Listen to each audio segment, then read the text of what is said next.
같이 기도하겠습니다. Давайте помолимся. 사랑과 은혜가 풍성하신 거룩하신 하나님 아버지 Святой 감사합니다. Отец, Бог любви, благодати, мы благодарим Тебя. 저희를 구원하시고 하나님의 자녀 삼아 주심을 감사합니다. Спасите, Господь, за наше спасение, что сделал нас Твоими детьми Божьими. 또 교회 가운데로 이끄시고 천국의 소망 가운데 살게 하심을 감사합니다. И также благодарим, что привел на церковь Твою Божию и даешь нам жить, уповая на Царство Небесное. 소망에 합당한 삶을 살아가도록 늘 주님의 말씀으로 저희의 생활을 인도하여 주시옵소서. И всегда, Господь, Словом Твоим Божьим веди в нашей жизни для того, чтобы мы всегда жили достойно нашего упования на Царство. 다시 오신다는 주님의 약속에 합당하게 살아가도록 은혜 베풀어 Дай Твою 주시옵소서. благодать в нашей жизни, чтобы мы также жили достойно вот это обещание Твоему, что Ты, Господь, опять придешь. 저희의 남은 때가 온전히 주님께 기쁨이 되고 영광이 되도록 은혜 베풀어 Дай Твою 주시옵소서. благодать, чтобы остаток нашей жизни всегда было благодатью для Тебя, также для славы Твоей мы жили. 주일에 저희들 한 자리에 모아 주셔서 감사합니다. Спасибо, Господь, что в этот воскресный день собрал нас всех вместе. 저희의 귀와 마음을 온전히 주님의 말씀에 창념토록 하여 주시옵소서. И дай нам, Господь, чтобы наши уши, а также сердце наше, оно всегда было сконцентрировано сегодня только на Слове Твоем Божьем. 함께하지 못한 형제 자매들 어느 곳에 있든지 주님의 교회를 사모하도록 도와주시옵소서. Помоги, Господь, чтобы все братья и сестры, которые сегодня отсутствуют, чтобы где бы они ни были, чтобы всегда они думали, стремились к Твоей церкви. 흩어져 있는 교회 가운데도 함께 하셔서 그들에게도 필요한 말씀으로 채워 Также 주시옵소서. пребывай, Господь, церквями, расположенными в разных местах, и наполняй их Словом Твоим Божьим. 오늘 이 시간 주 성령께서 주장하여 주시옵소서. В этот час, Господь, Духом Святым веди нас, 우리를 구속하시고 부활하신 주 예수 그리스도의 이름으로 и во имя 기도드립니다. искупившего нас и воскресшего Господа Иисуса возносим эту молитву. 아멘. 예, 성경 이사야 성경 61장 Давайте 찾겠습니다. откроем книгу про Исаии, 61 глава.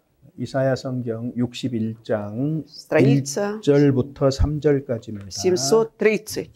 С 1 по 3 стихи будем читать, 61 глава. 같이 읽겠습니다. Вместе 61장. читаем все. «Дух Господа Бога на мне, ибо Господь помазал меня благовествовать нищим, послал меня исцелять сокрушенных сердцем, проповедовать пленным освобождение и узникам открытие темницы, проповедовать лето Господне благоприятное, в день мщения Бога нашего утешить всех сетующих, возвестить сетующим на Сионе, что им вместо пепла дастся украшение, вместо плача елей радости, вместо унылого духа славная одежда, и назовут их сильными правдою, насаждением Господа во славу Его». 본문은 짧지만은 성경 전체의 내용을 요약하고 있습니다. Вот содержание прочитано очень краткое, да, на самом деле он содержится вся суть Библии-то. 그래서 우리가 마땅히 알아야 될 여러 가지 중요한 내용들을 담고 있습니다. Потому что здесь включены вот очень важные такие содержания, которые непременно мы должны знать. 이 말씀은 예수님께서 회당에 들어가셔서 읽으셨던 말씀이기도 합니다. Эти слова, которые Иисус читал, когда Он вошел в синагогу, Он как раз это местописание читал. 그래서 여기 본문 잡아두시고 Поэтому оставляйте здесь закладку. 자, 누가복음 4장 한번 Откроем 찾아보세요. от Луки 4 глава. 누가복음 4장 16절에서 21절입니다. 16 по 21 стихи читаем. От Луки, глава 4, с 16 по 21 стихи. Страница 66. Читаем. «И пришел в Назарет, где был воспитан, и вошел по обыкновению своему в день субботний в синагогу и стал читать. Ему подали книгу пророка Исаии, и он, раскрыв книгу, нашел место, где было написано: Дух Господень на мне, ибо Он помазал меня благовествовать нищим и послал меня исцелять сокрушенных сердцем, проповедовать пленным освобождение, слепым прозрение, отпустить измученных на свободу, проповедовать лето Господне благоприятное. И, закрыв книгу и отдав служителю, сел, и глаза всех в синагоге были устремлены на него. И он начал говорить им: ныне исполнилось Писание сие, слышанное вами. 예, 이사야 성경을 찾아서 우리가 처음에 찾았던 그 본문을 읽으셨습니다. Вот мы прочитали книги Исаии, да, отрывок. 그다음에 책을 덮은 다음에 И вот Иисус тоже прочитал это место, потом он закрыл. 누가복음 21장에 보면 21절에 보면은 От Луки 21 стихе 4 главы. 이 글이 오늘날 너희 귀에 응하였느니라 그랬거든요. 4장 21절 И он 누가복음. начал говорить им: ныне исполнилось Писание сие, слышанное вами. 이사야 성경에 예언된 이 말씀이 예수 그리스도가 오심으로써 이루어졌다 이렇게 말했어요. Он говорит так, что вот эти слова, которые были написаны в книге Исаии, благодаря пришествию Иисуса Христа, они исполнились. 근데 처음 이사야 성경 우리가 읽었던 본문과 비교를 해보면은 Но если сравнить вот с текстом, который мы вначале читали в этой книге Исаии, 예수님이 읽지 않은 부분이 있어요. есть то место, которое Иисус не прочитал тогда. 주의 은혜의 해를 전파하게 하려 하심이라 하고 누가복음에서는 끝났잖아요. Вот он как от Луки заканчивает, да, проповедовать лето Господне благоприятное, и на этом все. Дальше он не пошел, да, не стал читать. 근데 이사야 성경 돌아갑시다. Но возвращаемся к Исаии, 이사야 61 성경 главе. 61장 61 главе Исаии. 거기 2절을 한번 И 보세요. вот во втором стихе мы читаем. 자, 여호와의 은혜의 해는 해까지 읽으셨잖아요. Вот проповедовать лето Господне благоприятно, он до этого прочитал. 여기까지는 응했다 지금 이렇게 얘기를 И он 했어요. говорит, что до этого исполнилось, говорит. 자, 그런데 Но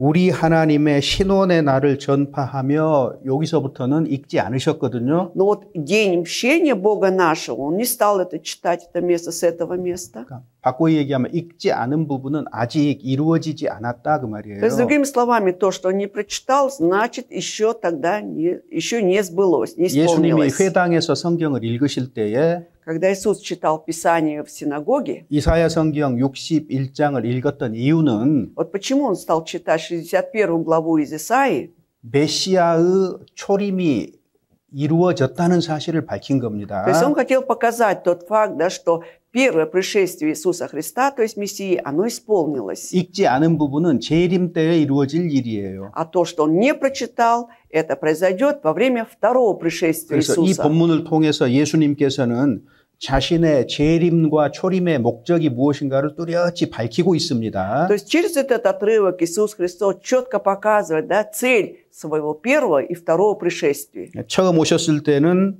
주의 은혜의 해를 선포하시는 거예요. 은혜를 선포하는 겁니다. Вначале он, когда пришел первый раз, он проповедовал лето Господне благоприятное, да, то есть благодать Господню. 그런데 재림하셨을 때는 А когда будет второе пришествие, 61장 2절에 있는 как 것처럼 написано во втором стихе, во второй половине 61 главы 우리 Исаии, 하나님의 신원의 날을 전파한다. 원수 갚는 것, 즉 하나님의 심판을 위해서 오신다는 что 겁니다. он придет проповедовать уже день мщения, да, он придет для того, чтобы отплатить врагам. 주님의 초림은 이미 완성됐어요. Так, первое пришествие уже состоялось. 우리는 주님의 재림을 기다리는 시대에 살고 있고 그 재림이 매우 И 가깝습니다. мы живем в эпоху ожидания второго пришествия, и этот день пришествия очень близок. 그래서 예수님께서 이 땅에 오신 목적이 우리와 도대체 무슨 관계가 있는가 정확하게 살펴볼 필요가 있어요. Хорошо, давайте тогда тщательно поразмышляем, да, вот эта цель пришествия Иисуса Христа, какое имеет отношение к нам? 그래서 우리가 읽었던 이사야 성경 61절은 매우 중요한 내용을 말하고 있어요. Поэтому этот основной текст, который мы прочитали, 61 главе, там на самом деле содержится очень важный смысл. 그래서 올바른 이해가 좀 필요한 поэтому 구절입니다. эти стихи требуют правильного понимания нашего. 그래서 이 세 절을 오늘 좀 생각을 해보려고 합니다. Поэтому сегодня давайте поразмышляем над этими тремя стихами. 첫 번째 절에 В первом стихе 여호와의 신이 내게 임하셨다 Тут 그랬죠. написано, Дух Господа Бога на мне, 여호와께서 내게 기름을 부으셨다. что ибо Господь помазал меня. 여기 지금 나는 누구예요? 나에게 하나님의 신이 임했다. 성령이 임했다 그 말이거든요. Дух Господа Бога на мне, то есть Дух Господа на ком? Если на мне, то кто имеется в виду под мною? 여기 이하가 누구예요? Значит, под мной имеется в виду, 자, 예수님이 누가복음에서 읽으셨잖아요. ведь от Луки же Иисус как раз читал там. 자기 자신을 Он 가리킵니다. указывает на себя. 그래서 예수님을 얘기하는 거예요.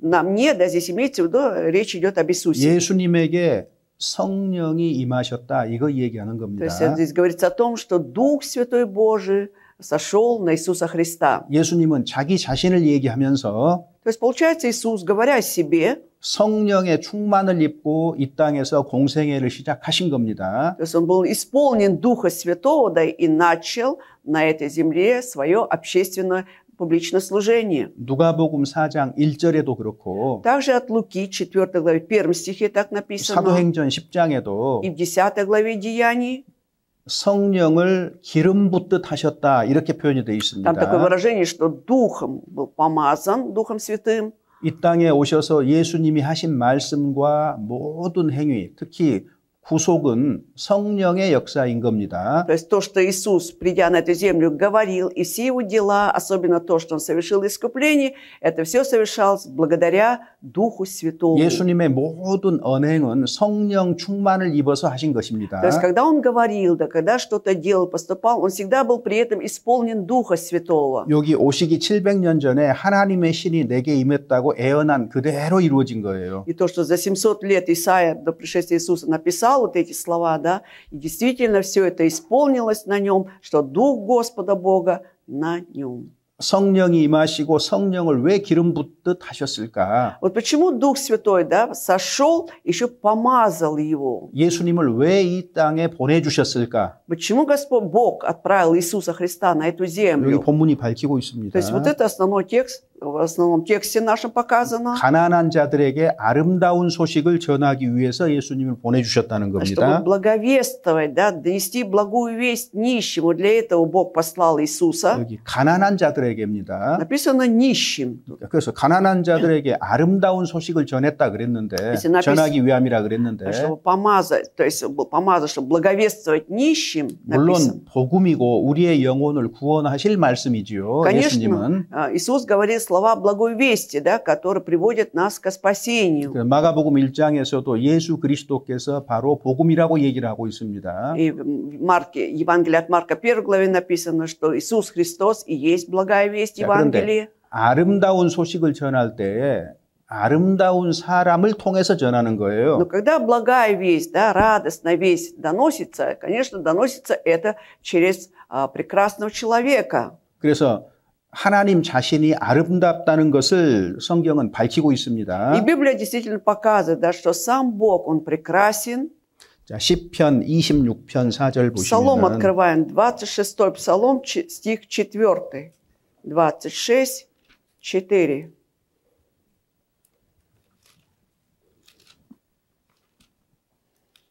Страница 579, читаем 4 стих.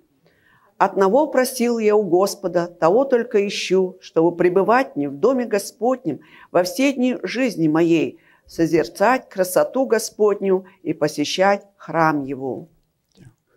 다윗은 하나님께 한 가지 간구했던 것이 있습니다. Давид одно просил у Господа, 내가 여호와의 집에 거하여 чтобы пребывать в доме Господнем ему, 여호와의 아름다움을 앙망하도록 해달라는 거예요. чтобы созерцать красоту Господню. 여기 보면은 다윗은 하나님이 얼마나 아름다우신 분인가 이렇게 지금 얘기하고 있는 겁니다. Тут Давид говорит о том, насколько Бог у нас прекрасен. 하나님이 얼마나 아름다우시면은 그 아름다움을 바라보도록 해달라고 지금 기도하고 있잖아요. Что настолько Бог прекрасен, поэтому Давид просит, чтобы Бог дал ему созерцать, то есть любоваться. 우리는 하나님을 어떻게 알고 있습니까? Вот как мы знаем о Боге? 하나님은 사랑이시고 Что Бог есть любовь, 하나님은 что 빛이시고 Бог есть свет, 자비가 많으시고 милости много, милосердный, 공의로우신 분이고 праведный, 선한 분이고 의로운 분이다. благ и праведный. 창조주이고 구속주이시고 심판주이시다. 다 알지요. То есть мы все знаем, да, что Он и Творец, и Искупитель, и Судья. 그 모든 것을 한마디로 하면 Но если одним словом все это сказать, 하나님은 아름다운 분이시다입니다. что написано, что Бог прекрасен. 그러니까 우리 그리스도인들 머릿속에 하나님이 아름답다라는 개념이 자리 잡고 있는 것 같지는 않아요. Но мне кажется, почему-то у христиан в голове не держится вот это понятие, что Бог прекрасен. 하나님은 아름다우신 분이기 때문에 아름다운 일을 하는 거예요. Но Бог же прекрасен, поэтому Он совершает прекрасные дела. 하나님은 아름다우신 분이기 때문에 아름다운 소식 전하기를 원하시는 겁니다. Он сам прекрасен, поэтому желает, чтобы благую весть доносили людям. 얼마나 아름다우신가는 우리가 이제 주님을 만날 때 정확하게 알겠죠. Но насколько Он действительно прекрасен, мы уже узнаем точно, когда встретимся с Ним лицом к лицу. 세상에 아름다운 것들이 많은 이유는 Вот почему много всего прекрасного в этом мире? 하나님이 아름다움 자체이시기 때문에 그렇습니다. Потому что сам Бог прекрасен. 하나님이 진리이실 뿐만 아니라 아름다움 자체이십니다. Но Бог не только представляет из себя истину, но там есть еще красота у Бога. 다윗은 그 사실을 알았기 И 때문에 Давид знал об этом факте. 자기는 하나님의 집에 거하길 간절히 И 원한다는 поэтому он 거예요. просил у Господа, чтобы пребывать ему в доме Господнем. 이 땅에서 자기 아들 솔로몬을 통해서 이제 성전을 건축하게 되잖아요. На этой земле он совершает через сына своего Соломона, он занимается строительством вот этого храма Божьего. 그런데 성전의 아름다움도 하나님의 아름다움을 능가할 수는 없었습니다. Но эта красота даже вот этого храма не могла превзойти красоту самого Бога. 시편 8편 10절에 보면은요. В 8 псалме 10 стихе 주의 이름이 온 땅에 어찌 그리 아름다운고 이렇게 얘기했어요. там говорится о том, насколько имя прекрасно Господа на этой земле. 주님이 아름다운 일을 하셨기 때문에 Поскольку Господь Бог красоту создает, 가장 아름다운 일을 십자가에서 그리스도를 통해서 하셨기 и 때문에 самое прекрасное, что Он сделал, то, что Иисус совершил на кресте, 온 땅에 하나님의 이름이 아주 아름답게 퍼졌다 이렇게 얘기를 하고 있는 и по 겁니다. всей земле имя Господа, оно распространилось во всей красоте. 자, 그런데 모든 아름다움을 창조하시고 아름다움 자체인 하나님께서 이 세상에 오실 때는 어떤 모습이었습니까? Но вот Господь Бог, да, сотворивший самое прекрасное, что есть на этой земле, и сам представляет из себя эту красоту, Он-то сам в каком виде пришел на эту землю? 아름다운 모습을 찾아볼 수 없었어요. То есть в нем невозможно было найти какую-то красоту прекрасную в его внешнем виде. 아름다움을 입고 오지 않으셨다 그 То есть 말입니다. имейте в виду, что Он не пришел в красоте своей.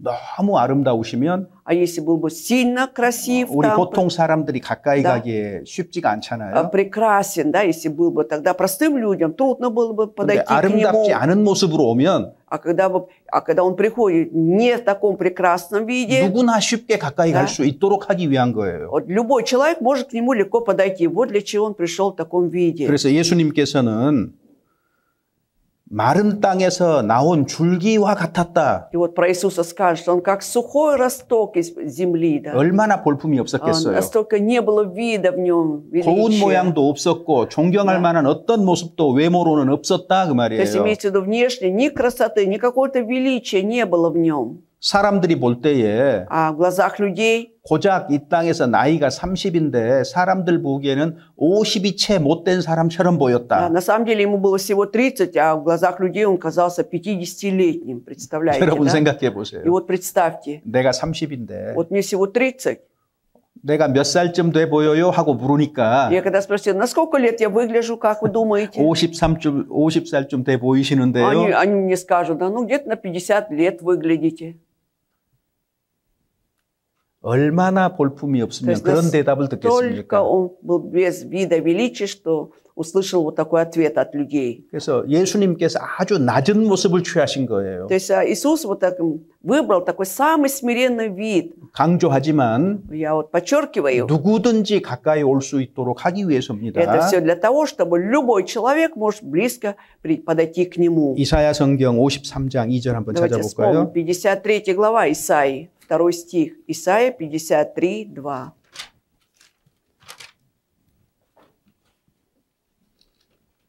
Страница 724, читаем. «Ибо он зашел пред ним, как отпрыск и как росток из сухой земли. Нет в нем ни вида, ни величия. И мы видели его, и не было в нем вида, который привлекал бы нас к нему». 외모로 보아서는 참 볼품이 없는 사람이었다 그 말입니다. Да, вид у него был очень неказистый, не на что было смотреть. 우리가 그림에서 보는 그 멋진 남자가 전혀 아니에요. То есть Иисус совершенно не такой, как и привыкли рисовать, симпатичного на изображениях там. 자, 흠모할 만한 것도 풍채도 그러니까 뭐 체격도 뭐 이렇게 좀 남자답고 이런 모습이 전혀 아닌 거예요. То есть здесь написано, нет ни вида, ни величия, то есть даже конституция, да, у него не была такой мужеподобной, там, мужественной. 마른 땅에서 나온 줄기 같다 그랬으니까 빵 한 조각도 먹어본 적 없는 사람처럼 삐쩍 말랐다 그 И 말이거든요. как росток из сухой земли, это означает, он очень был так сухопарым, таким худощавым, как будто ни разу хлеба не ел. 살이 빠지면 주름 생기는 건 당연한 거예요. И когда человек сильно худеет, это естественно, что появляются морщины. 주름진 모습이었을 거예요, 아마. Скорее всего, он был морщинистым, скорее всего. 자신이 참으로 아름다우신데 Хотя на самом деле он был супер прекрасным, Иисус. 아름다움을 버리고 Но он оставил всю эту красоту. 볼품없는 모습으로 이 땅에 임하셨다. И без вида он пришел на эту землю. 누구든지 가까이 할 수 있도록 하기 위함이라고 볼 수 있습니다. Поэтому мы приводим выводы, это все для того, чтобы любой человек мог подойти к нему. 그래서 하나님 자신이 아름답습니다. Сам Бог, Он прекрасен. По сути своей, Он прекрасен по 그리고 сущности. 성경에서 하나님이 계신 주의 집도 아름답다 그랬거든요. И в Библии написано, что дом, где пребывает Господь, тоже прекрасен. 1차적으로는 구약시대의 성전을 가리키는 В 말이지만 первую очередь здесь указывает на вот это ветхозаветный вот этот храм. 자, 우리 시대의 성전이 А в наше 뭐죠? время храм это что? 너희가 하나님의 성전이다 그랬죠. То есть 너희가. вы храм Божий сказано. 하나님의 성령이 너희 안에 거하시는 것을 알지 Неужели, 못하느뇨. разве не знаете, что Дух Божий пребывает в вас, и вы храм 우리 Божий? 시대의 성전은 Поэтому в наше время храм 교회입니다. это церковь, 건물이 아니고 не здание имеется в виду, 거듭난 사람들의 구별된 무리를 а 가리킵니다. собрание отделенных, да, вот, спасенных людей. 그래서 교회도 아름답다. Поэтому и церковь прекрасна. 시편 64편 5절 보시면 64-й Псалом, 5 стих. 64-5. Страница 597. 64-й Псалом, 5 стих. «Блажен, кого ты избрал и приблизил, чтобы он жил во дворах твоих. Насытимся благами дома твоего, святого храма твоего». 자, 주님이 가까이 오도록 허락하신 사람들은 복이 있는 사람입니다. Поэтому блаженные люди, которым Бог допустил приблизиться к Господу. 누가 주님을 가까이 할 수 있을까요? Ну как вы думаете, кто может приблизиться к Господу? 예수님은 거룩하신 분입니다. 죄 없는 분이에요. Ведь Господь Иисус, Он святой, да, Он безгрешный. 조금이라도 죄가 있는 사람은 예수님께 가까이 나아갈 수가 없지요. Если у человека есть малейший грех, естественно, он не может приблизиться к Иисусу. 도둑이 경찰을 피하는 것처럼 Вот так же, как вор, да, но избегает полицейского. 죄인은 본능적으로 예수 그리스도 거룩하신 주님을 피할 수밖에 없습니다. И поэтому грешнику инстинктивно, да, ничего не остается, как избегать Иисуса Христа. 오직 죄 없는 사람, 죄 사함 받은 자만이 하나님께 가까이 할 수 있는 И только 거예요. безгрешный, то есть получивший прощение грехов, может приблизиться к Богу. 그 사람이 가장 복된 И 사람인데 этот человек на самом деле самый благословенный, блаженный. 시편 기자는 우리가 주의 집, 주의 성전의 아름다움으로 만족하겠다 И 그랬습니다. псалмопевец тут говорит, что мы насытимся благами дома твоего. 자, 구약 시대에는 성전이 있었지만은 Итак, в ветхозаветное время был храм, 이건 하늘 성전의 그림자에 불과했던 и 거예요. это являлось только прообразом небесного храма. 그래서 성전도 아름답다. Поэтому сказано, что и храм прекрасен. 그 성전을 성경에서 주의 집이라고 했습니다. 주의 집. Часто под храмом в Библии говорится, что это дом Господень. 자, 주의 집 무슨 말이에요? Что означает дом Господень? 주님이 거하신다 그 말이에요. Имеется в виду, что там пребывает Господь. 이스라엘이 주의 집이었던 것처럼 Вот так же, как Израиль был домом Господа, 우리 시대에는 교회가 주의 а 집입니다. в наше время церковь является домом 그러니까 Господа. 당연히 그 집에 구성원들도 아름다워야 될 거예요. И поэтому, естественно, кто является членом этой церкви, должны быть прекрасны. 자, 시편 95편 6절 보시면은 95-й Псалом 6 стих, 95-6. 시편 95편 6절입니다. 95-й Псалом 6 стих. Страница 614 читаем. «Слава и величие пред лицом Его, сила и великолепие во святилище Его».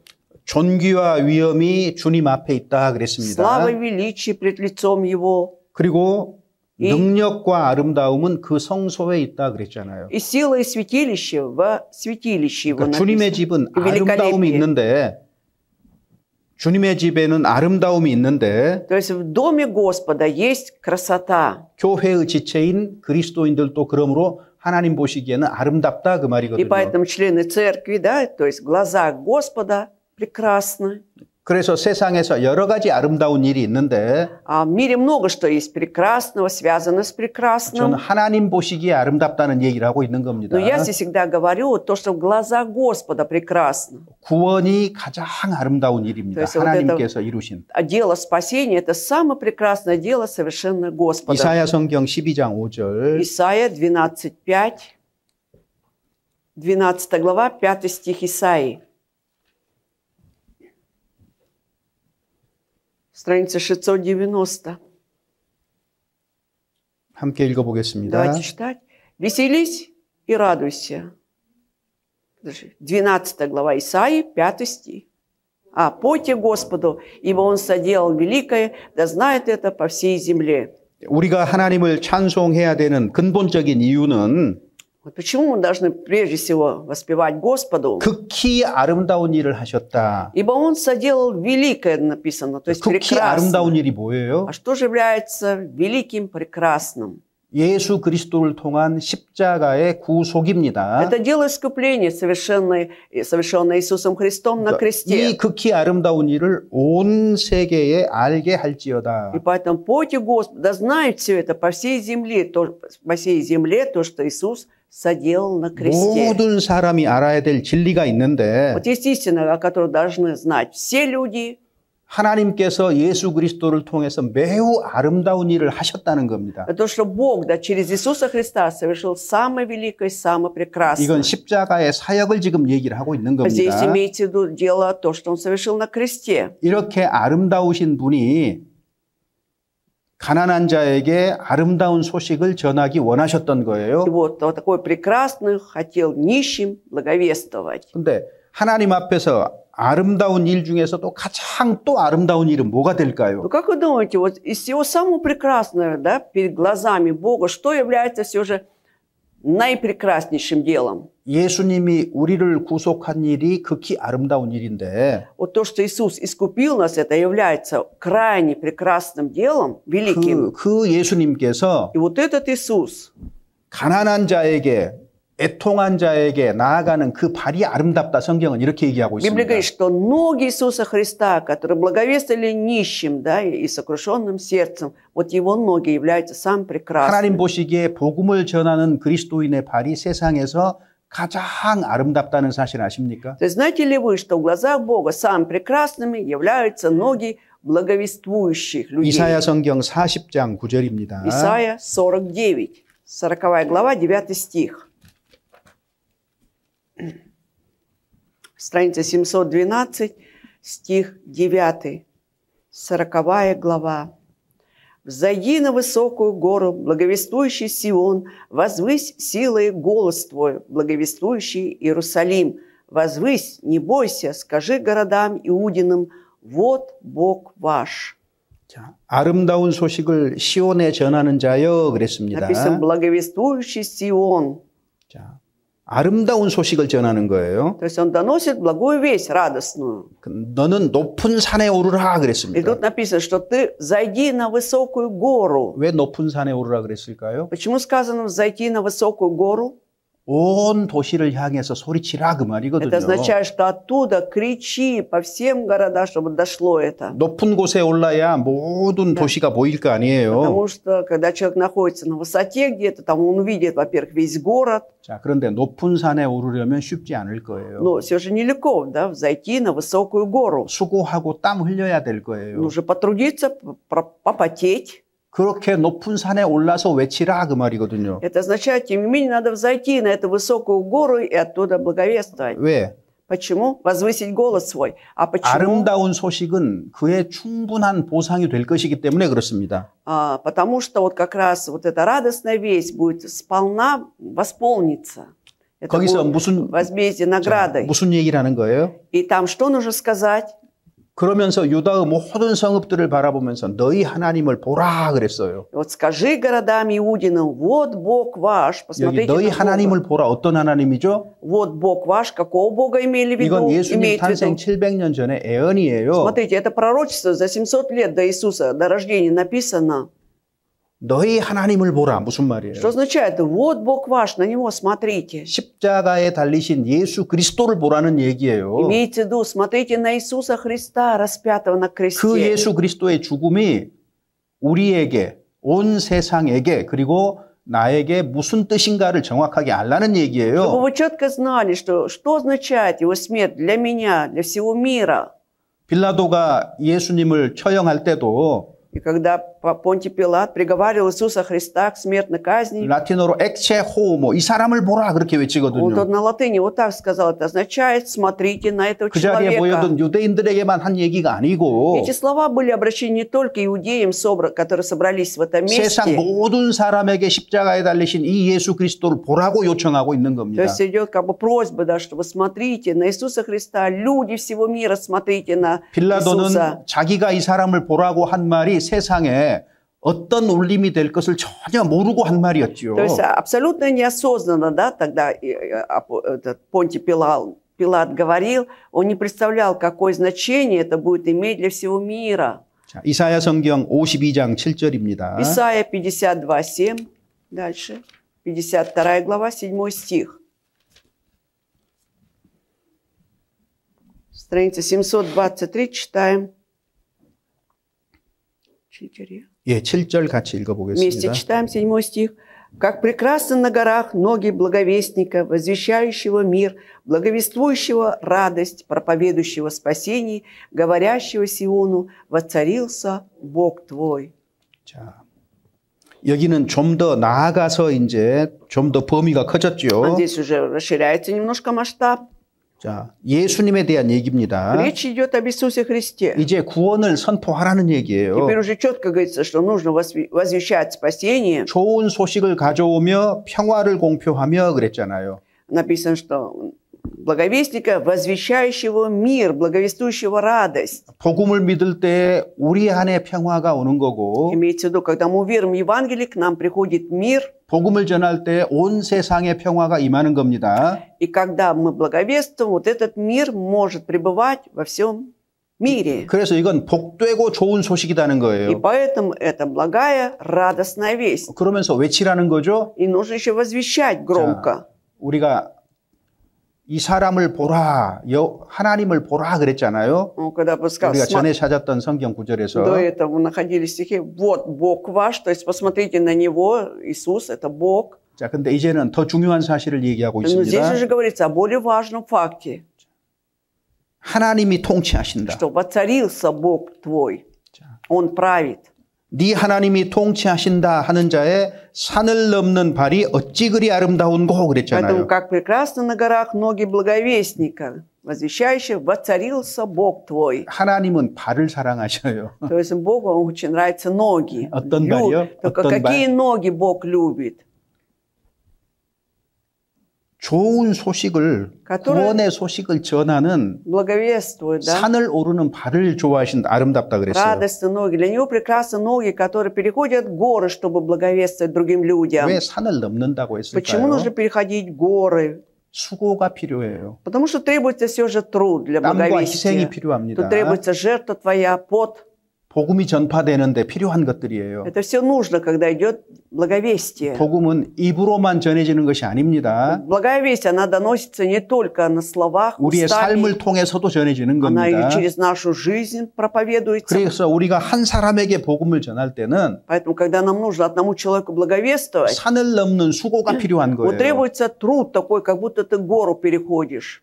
복음은 손가락으로 전하는 게 아닙니다. И поэтому не пальцами вот так вот, когда что-то печатаем, 요즘은 그냥 스마트폰으로 доносим. 손가락으로 아주 쉽게 사람들이 하려고 하는데 Вот люди очень хотят так быстро там донести кому-то очень легко, отправляют смс-ки, приглашают. 성경이 말하고 있는 진실이 Но 있는데 есть ведь истина, которая говорит Библия. 수고하고 땀이 많이 흘려지는 곳에서 주님의 역사가 있다는 건 Что 사실입니다. это правда, что действие Бога будет только там, где есть труд, есть жертва, пролитие пота. 반대로 수고하고 땀 흘리지 않는데 역사가 있진 않아요. И напротив, когда нет ни труда, ни самопожертвования, никакого действия Божия не будет. 21세기 기독교의 위험은 Вот опасность, которая кроется в христианстве в 21 веке, 개인주의에 빠져 있는 когда 거예요. люди впали в индивидуализм. 신앙생활을 하지만 자기 연민에 빠져 있어요. 자기 То есть 연민에. они живут духовной жизнью, но они жалеют только себя, да? Вот. 자기 문제밖에 보지를 못해요. То есть они не видят только они не видят ничего, кроме своих проблем, 더 큰 일이 있는데, хотя есть большее великое дело. 더 아름다운 일이 있는데, Есть более прекрасное дело, чем... 산을 넘는 자의 발을 구경하기가 참 힘듭니다. И поэтому в наше время сложно увидеть ноги, которые благовествуют на горах или переходят горы. 자기 안에 갇힌 신앙.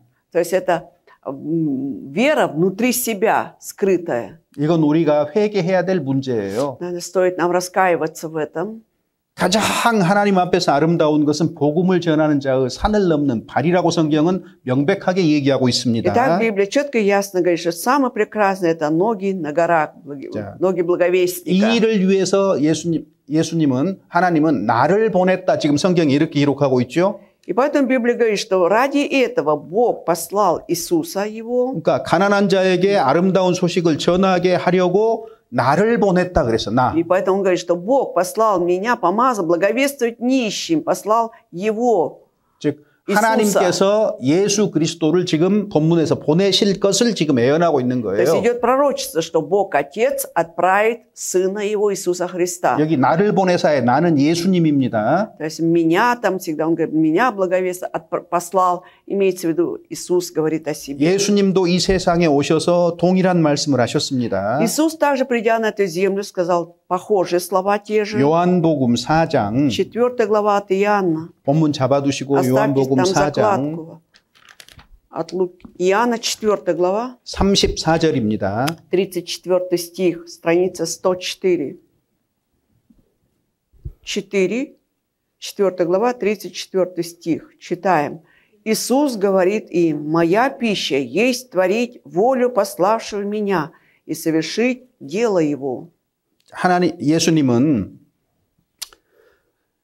하나님 보내시니 하나님의 뜻을 행하기 위해서 То есть Иисус говорит, что чтобы творить волю пославшего 그리고 그 하나님의 일을 온전히 이루기 위해서 오셨다고 밝히고 있습니다. и совершить дело Его, да, совершенствие, совершить дело, вот для этого Иисус пришел. 6장 39절 보시면 요한복음 6 глава, 39 стих тут же, Иоанна 6, 39.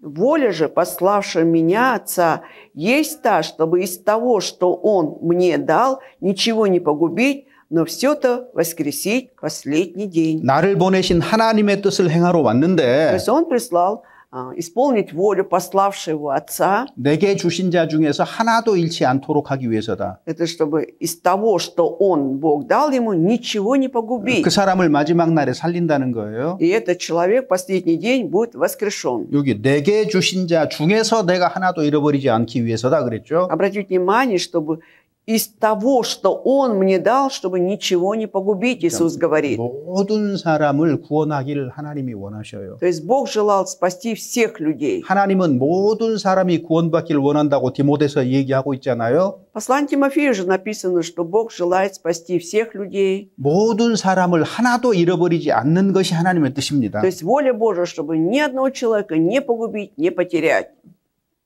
그 중에서 구원받은 사람들 Вот среди них, значит, спасенные люди, 마지막 날에 그들을 살려서 네. 부활시켜서 하나님의 영광에 동참하도록 참여하도록 하시는 겁니다. он что делает? Что последний день он их воскрешает. Для чего? Чтобы они также участвовали в славе Божией. 예수님은 공생의 기간 동안에 자기의 사명을 결코 잊지 То 않았습니다. есть во время своего общественного служения Иисус вообще не забывал о своей миссии.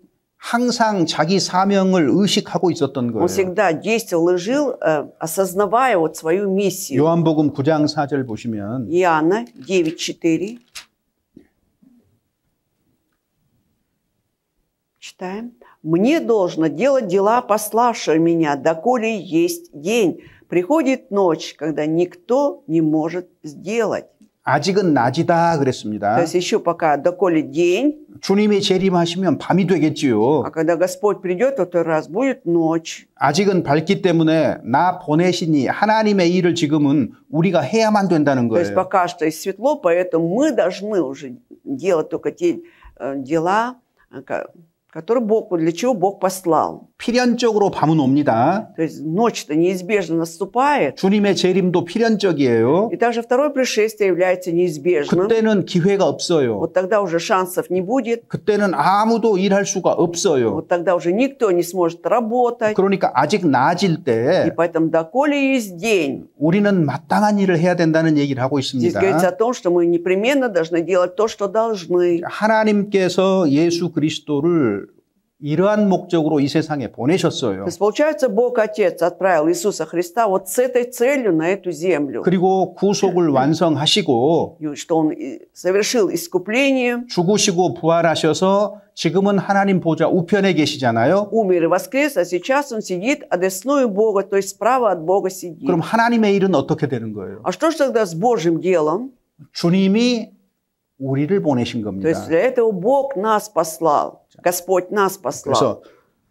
그래서 사람들에게 우리가 갈 때에 И поэтому, когда мы идем к людям, 너희를 영접하는 자는 바로 나를 영접하는 거라 그랬어요. сказано, кто примет нас, так и кто вас принимает, это принимает и меня, Иисус 나를 говорил. 영접하는 것은 보내시니 하나님을 영접하는 거라 그랬거든요. Кто принимает меня, принимает и пославшего меня. 우리가 사람들에게 가서 진리의 복음을 전할 때에 Когда мы идем к людям и проповедуем слово истины, 좋은 마음으로 받아들이는 사람들 있잖아요. есть люди, которые с добрым сердцем принимают. 그들은 예수님을 받아들이게 되고 하나님을 받아들이게 되는 Вот тогда, 겁니다. получается, они принимают и самого Господа Иисуса, и Бога. 자, 예수님은 하나님께로부터 보내심을 받았어요. Итак, Иисус был послан Богом 그리고 자기의 일을 완성하셨습니다. и совершил свое дело, 그리고 제자들에게 다시 제자들을 사람들에게 보내신 거예요. и потом учеников уже отправляет к людям. 요한복음 17장 18절. Иоанна 17 глава, 18 стих, страница 124. 17 глава от Иоанна, стих 18. «Как ты послал меня в мир, так и я послал их в мир». 자, 하나님이 나를 세상에 보내신 것 같이 나도 저희를 세상에 보내었다 그랬죠. То есть, как Бог послал Иисуса в этот мир, Он говорит, что так и я послал их в мир. 특별히 부활하신 이후에 이 일이 가시화되는 겁니다. 실제로 이루어집니다. Это действительно, это дело становится уже явным после уже от воскресения Иисуса Христа. 제자들에게 나타나신 예수님께서 Иисус, явившийся ученикам после 너희에게 воскресения, 평강이 있을지어다. когда сказал «Мир вам», 아버지께서 나를 보내신 것 같이 나도 너희를 보내노라. как Отец послал меня, так и я посылаю вас. 제자들을 보내셨어요. То есть Он отправил учеников. 이미 역사적 사실이에요. Это уже исторический факт. 계속해서 제자들을 보내셨습니다. То есть без конца, непрерывно Он посылал учеников.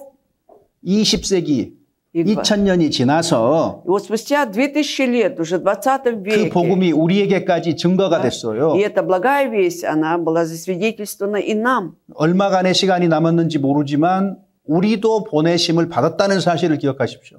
Ну, не знаю, сколько нам еще времени отпущено, но давайте всегда жить, помня о том, да, что и нам верено вот это поручение.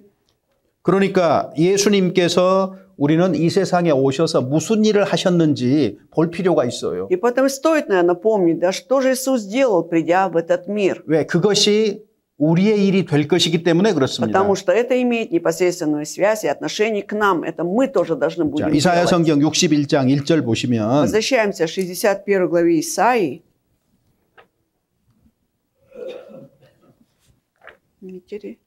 61장 1절에 В первом стихе 자, 가난한 자에게 아름다운 소식을 전하게 하려 하심이라 이렇게 돼 있죠. написано «благовествовать нищим», то есть благую весть донести нищим. 가난한 자에게 복음을 전파한다. Благовествовать нищим. 여기 물질적인 가난이 아니고 영적인 가난을 Здесь 얘기하는 нищие имеется в 겁니다. виду не в материальном плане нищие, да, то, что в духовном плане они нищие. 근데 예수님이 오셔서 И вот Иисус, придя, 마태복음 5장 기억하십니까? вы помните, что написано в Матфея 5 главе?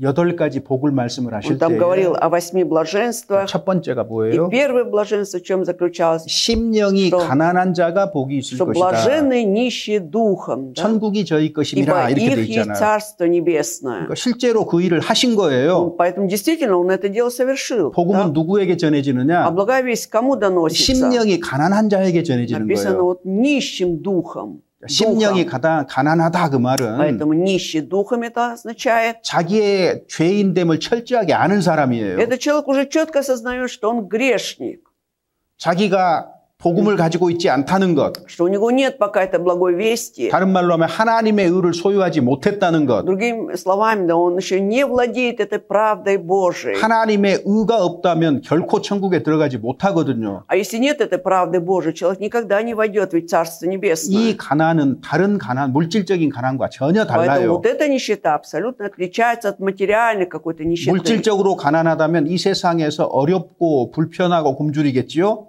Если человек материально нищий, да, то ему тяжко на этой земле, да, он будет голодать, нечего кушать. 그렇지만 몸이 땅에 묻히면 그걸로 끝나는 거예요. Но его потом похоронят, на этом все заканчивается. 그런데 여기 지금 심령이 가난하다는 것은 영적인 가난, 영혼의 가난을 얘기하는 Здесь 거예요. благовествовать нищим имеется в виду, что есть нищета в плане духовном, да, дух его нищенствует. 천국에 가기 위해서 반드시 절대적으로 필요한 것. Вот у него нет того, что абсолютно необходимо для вхождения в Царство Небесное. 예수 그리스도의 구속을 믿음으로 말미암아 얻게 되는 하나님의 의를 얘기하고 있는 Здесь 겁니다. речь идет о правде Божией, которую он получает, когда уверует в искупительную жертву Иисуса Христа на кресте. 죄인으로 태어난 사람은 아무에게도 처음부터 그 하나님의 의가 없어요. То есть, если человек рождается на этот свет грешным, да, вот никого с самого рождения нет этой правды Божией.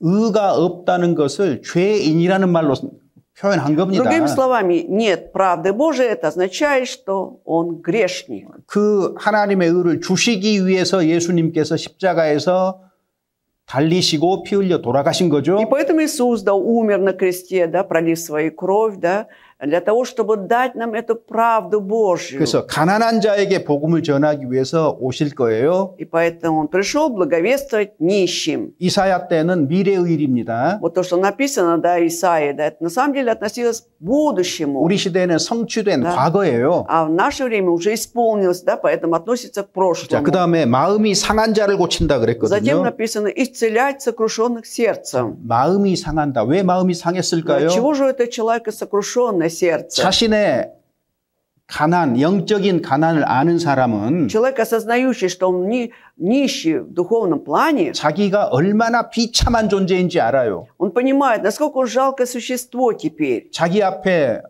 불타는 지옥이 있다는 걸 알게 되는 То 겁니다. есть он узнает, да, что перед ним его ожидает вот этот горящий ад. 그러니까 이런 비참함을 깨닫는 거죠. То есть он осознает вот эту жалость. 그래서 심령이 가난하다는 사실을 И 알면은요. когда человек осознает об этом факте, да, что у него сердце сокрушенное, понимает, 마태복음 5장 4절에 있는 как 것처럼 от Матфея 5:4 написано, 애통하는 자가 복이 있다 그랬잖아요. 애통하는 блаженные 자. плачущие. 왜 написано, 애통해요 да? 도대체? А почему они плачут? 자기의 가난을 알기 때문에 애통한 거예요. Плачут, потому что они понимают, что у них есть нищета духа. 그래서 애통해합니다. И поэтому они плачут. 그 사람은 하나님이 위로를 해주실 거라고 약속을 했잖아요. И там есть обещание, ибо они утешатся Богом. 그래서 마음 상한 자를 고치기 위해서 오실 И 겁니다. поэтому Он придет, что исцелять сокрушенных сердцем. 그 다음에 여기 또 이렇게 돼 있잖아요. Затем дальше написано. 포로된 자에게 자유를, 갇힌 자에게는 И проповедовать 노임을 전파하며 그랬죠. пленным освобождение и узникам открытие темницы. 사람들은 자기가 포로라는 것을 몰라요. А люди не знают, что они на самом деле пленные. 자, 우리가 무슨 포로입니까? Какие мы пленные на самом деле? 구원받기 전에 우리는 포로였어요. Действительно, мы были пленными до получения спасения. 죄를 범하는 자마다 죄의 종이라 그랬거든요. Написано, любой согрешающий является рабом греха. 우리는 죄의 То 포로였습니다. есть мы действительно были пленниками греха, 죄의 종이었다 그 то 말이에요. есть были рабами этого греха. 근데 종은 영원히 하나님 집에 거하지 못한다고 Но 했습니다. сказано, что раб не может вечно пребывать в Доме Божьем. 아들이 영원히 거할 수 있는 И 거예요. только сын может находиться вечно. 우리는 구원받기 전에 Поэтому до 죄의 спасения, 종이었다는 사실, вот тот факт, что мы были рабами греха, 그 진실입니다. это правда. 그래서 범죄하는 인생이었던 И 거예요. поэтому всю жизнь мы согрешали. 그런데 그 죄에게 붙들려 있는 사람들을 자유토록 하기 위해서 오실 거라는 거죠. И тут говорится о том, что придет Иисус, который будет освобождать вот этих пленных, которые... 사람들은요, 또 죽음의 종이기도 해요. И также люди являются рабами смерти. 히브리서 2장에 보면은 Евреям во 2 главе. 죽기를 무서워함으로 일생에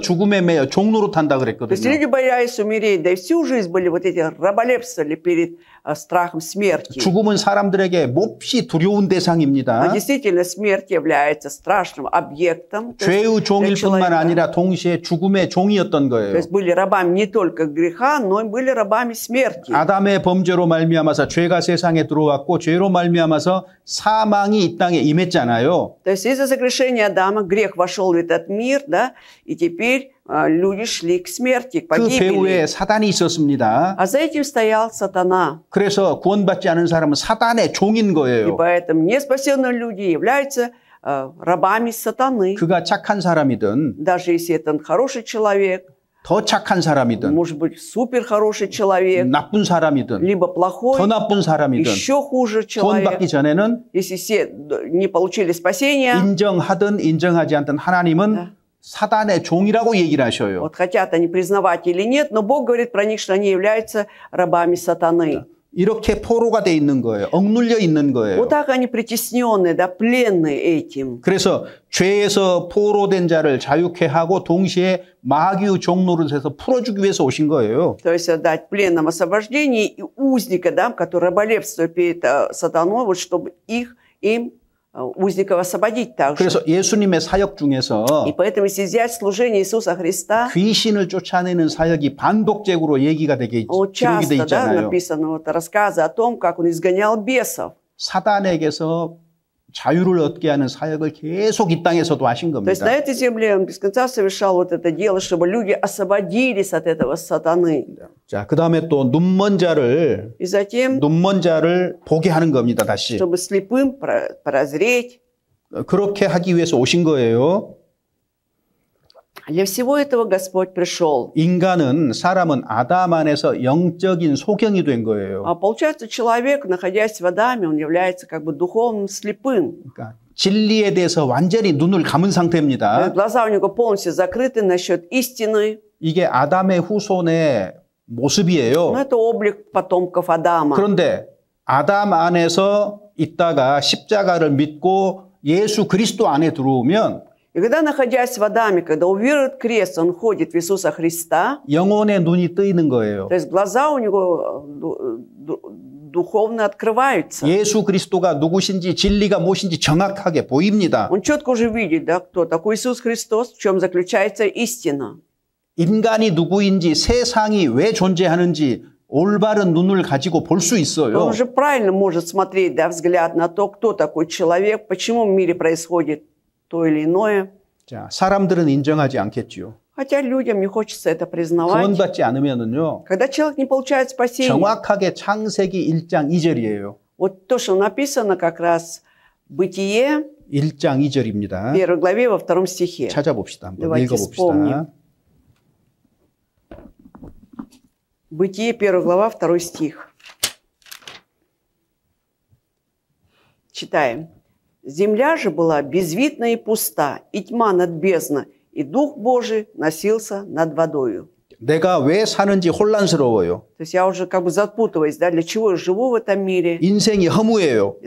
Жизнь, мне кажется, пустой. 모든 것이 불투명합니다. 캄캄한 어둠과 같은 거예요. И все становится таким неясным, да, то есть я как будто во тьме живу. 소경은 모든 게 어둡잖아요. То есть для слепого человека все кажется темным, мрачным. 어떻게 사는 것이 올바른 것인지 모릅니다. То есть и не знаем, да, вот как жить правильно. 예수 그리스도를 통해서 눈 뜨기 전에는 결단코 불가능합니다. То есть пока глаза не откроются через веру в Иисуса Христа, вот сами мы никогда не прозреем, не увидим. 사도행전 26장 18절. Деяние 26, 18. Деяние 26 глава, 18 стих.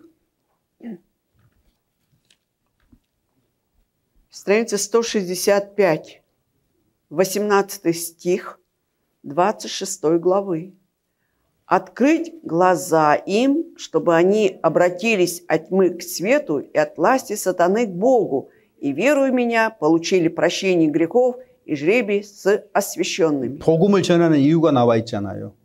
Вот, то есть мы узнаем причину, почему должны 눈을 뜨게 하는 거예요. 눈을 뜨게. благовествовать, да, чтобы открыть глаза людям. 그러니까 성경에 예수님을 만난 소경이 눈 뜨는 사건이 기록이 돼 있는 Вот поэтому в 거예요. Библии написаны рассказы, когда вот слепые при встрече с Иисусом прозревали. 단순히 육체적인 질병을 낫게 한 것을 말하는 것이 아닙니다. Здесь не просто говорится об исцелении от физических немощей. 실제로 눈을 떴는데 Реально глаза открывались. 이것은 어둠에서 눈 뜨게 하겠다는 얘기입니다. Но вот что означает как раз, что откроются глаза от тьмы к 그래서 свету. 눈을 뜨고 어둠에서 빛으로 갔잖아요. Итак, открыть глаза им, чтобы они обратились теперь от тьмы к 이제 свету. 눈앞에 세상이 아주 밝아요. И теперь вот этот мир перед глазами очень яркий, светлый. 그래서 천년왕국 하나님의 나라까지 영원까지 볼 수 있는 눈을 То есть 가졌잖아요. теперь у 우리는. них глаза, у наши глаза такие, теперь можем видеть, да, до тысячелетнего царства,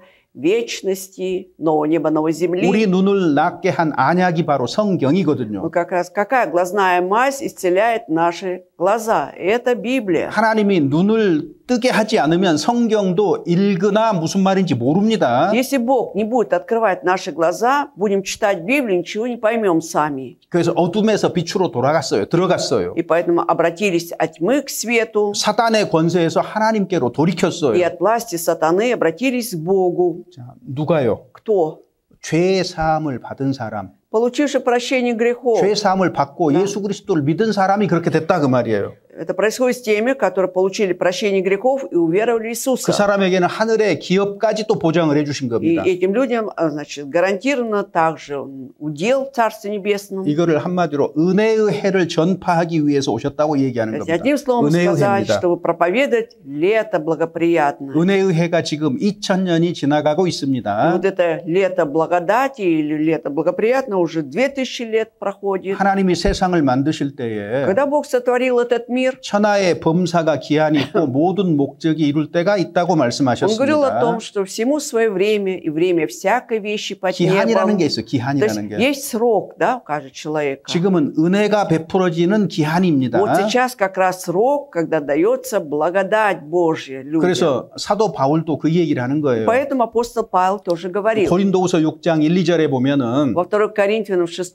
главе 1, 2 стихах 우리가 하나님과 함께 일하는 자로서 너희를 권면한다. мы, как сподвижники Божьи, да, типа назидаем вас. 하나님의 은혜를 헛되이 받지 말라. То есть пусть эта Божья благодать будет получена вами не зря, не 하나님의 попусту. 은혜를 받는데 헛되이 받는 사람들이 있는 거예요. Потому что есть, оказывается, люди получают Божью благодать, но попусту, зря. 교회에 다니는데 То есть ходит в церковь, 헛되이 은혜를 받아요. но получает вот эту зря благодать Божью. 성경도 알고 복음도 아는데 Он знает Библию, знает о благой вести, 헛되이 받아요. но зря получает это попусту. 형식에 사로잡히고 То есть, получается, он весь формально, стих, 바리새인과 같은 거예요. то есть, схож на этих фарисеев, похож. 삶에서 Почему? Потому что в жизни 변화를 볼 수가 없어요. невозможно увидеть его какие-то 그게 изменения, 은혜를 헛되이 받는 거예요. перемена, да? Значит, для чего он получал тогда эту благодать? 다 아는데 То есть, все знает, получается. 하나님이 받으실 만한 삶의 열매가 없어요. Но нет у него вот таких плодов в жизни, да, которые бы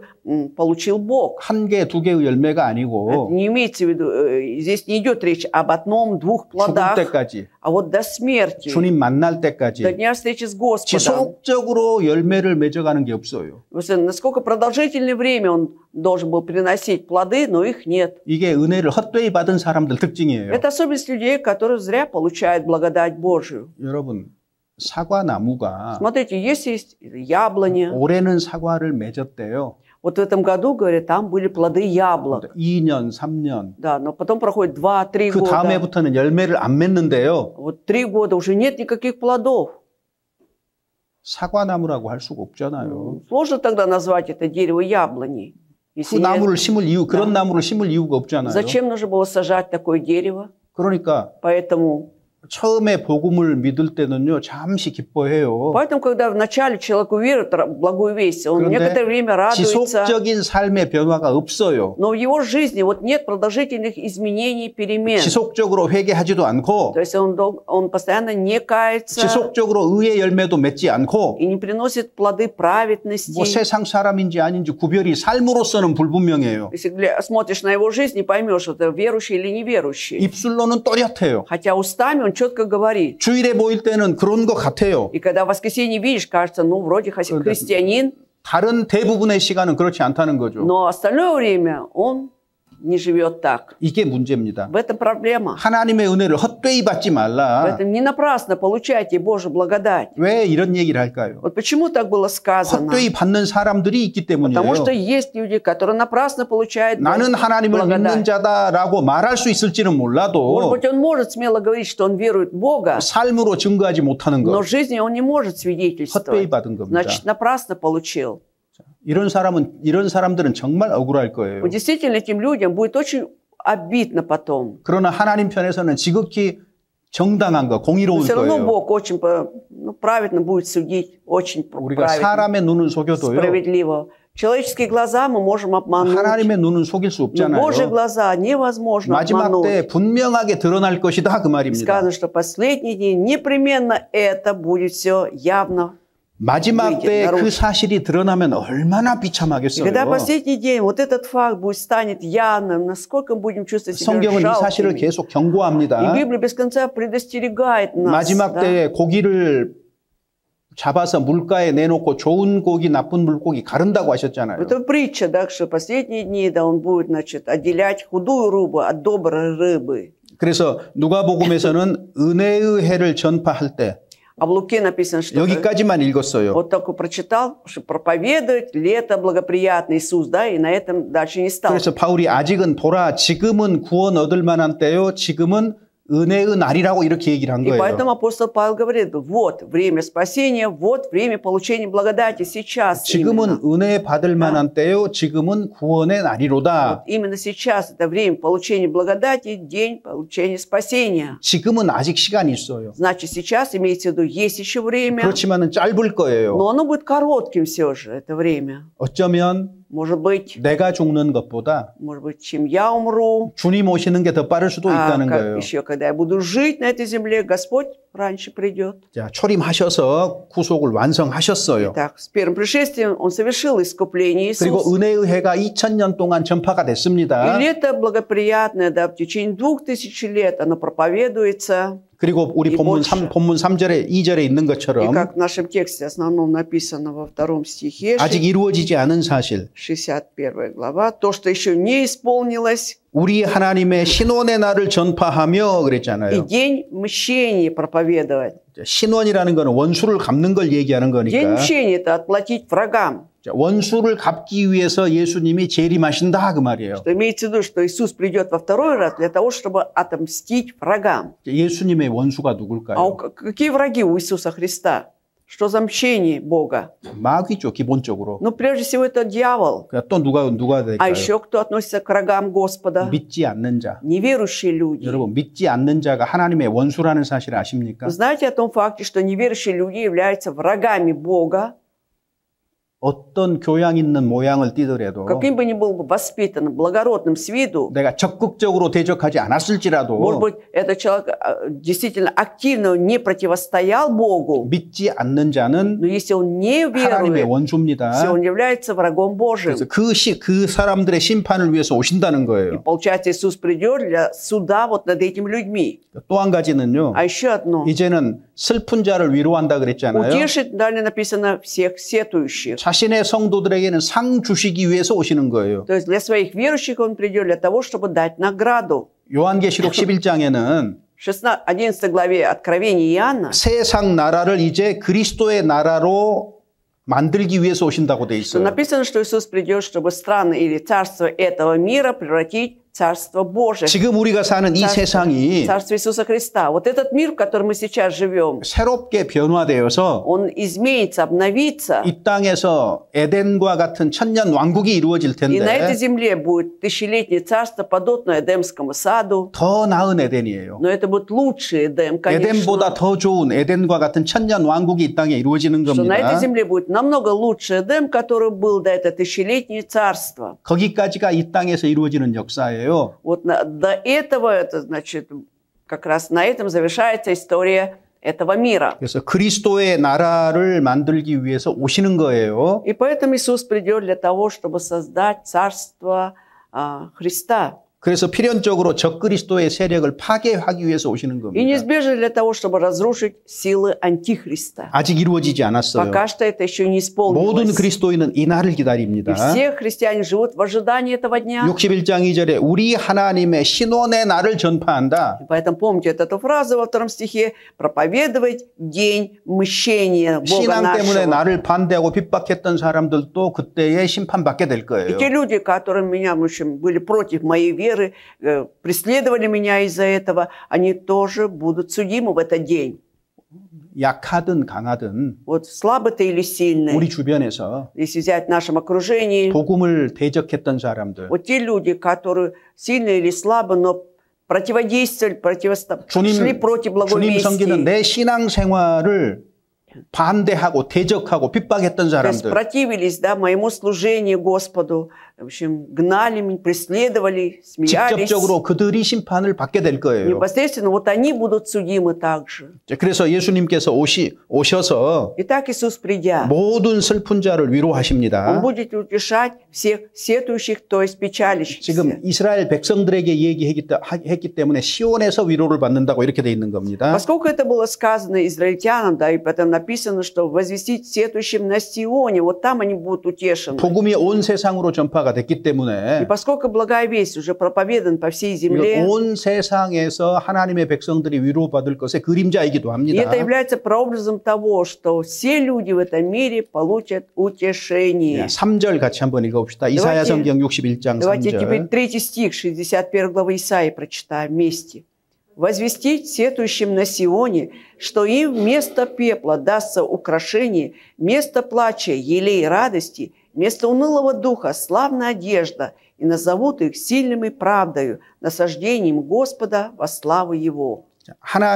이제 예수님이 주시는 위로가 있게 될 것이다. 지금 이렇게 얘기를 하고 있는 Значит, здесь 거예요. говорится о том, что будет утешение от Господа, 모든 슬픈 자를 위로한다. чтобы все сетующие, печалящие будут утешены. 자, 구원받은 사람이 이 땅에 살 때는요. А когда спасенный человек живет на этой земле, 기쁨도 у 있지만 него есть и радость. 삶으로 인해서 슬픈 기색, 삶과 사람들로 인해서 슬픈 기색도 띠고 있어요. Но также бывает часто печаль у нас на лице из-за жизни на этой земле, из-за взаимоотношений с людьми. 아무리 권해도 말씀을 들어주지 않는 가족들, Вот эти вот члены семьи, как бы им ни говорить, что надо послушать Слово Божие, 우리 얼굴에 슬픈 기색을 띠게 하잖아요. вот из-за них у нас бывает печаль на лице, ведь так? 우리를 대적하는 자들, И те, кто противится нам, 비난하는 자들, смеются над нами, 우리에게 슬픈 기색을 обвиняют. 띠게 Вот 합니다. из-за них тоже бывает печаль на лице у нас. 내가 주님 때문에 슬퍼하는 모든 것들이 위로받게 되는 거예요. И все, что я печалился, на самом деле все из-за Господа, я в итоге буду утешен. 하나님은 우리가 구원받을 때 첫 번째로 우리를 위로하십니다.